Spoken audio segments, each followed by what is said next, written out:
L'histoire de Donald John Trump, elle commence le 14 juin 1946 dans le Queens, qui est un quartier plutôt chaud de New York. Son père s'appelle Fred Trump, il est d'origine allemande et c'est un promoteur immobilier qui a pas mal de succès. Sa mère, elle, s'appelle Marianne Trump, elle est d'origine écossaise et elle est mère au foyer. D'ailleurs, anecdote de fou quand on connaît la fortune du mec aujourd'hui, la mère de Donald Trump est arrivée aux États-Unis quand elle avait 18 ans avec seulement 50 $ en poche. 50 balles.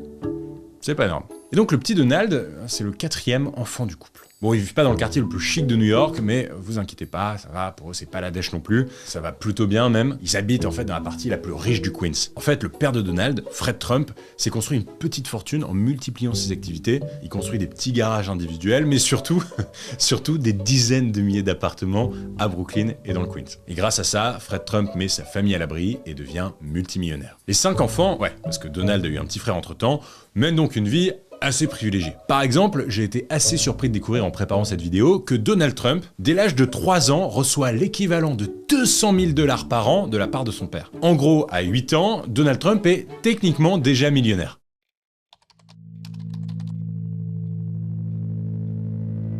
En apparence, la famille Trump, c'est une famille un peu bourgeoise, un peu parfaite. Donald grandit dans une baraque qui ressemble à un manoir à colonnes blanches avec 23 pièces. A priori, tout va bien, mais il y a un souci. Donald, c'est un gamin hyper colérique, super turbulent et méga indiscipliné. Mais ça fait un peu tâche, parce que les parents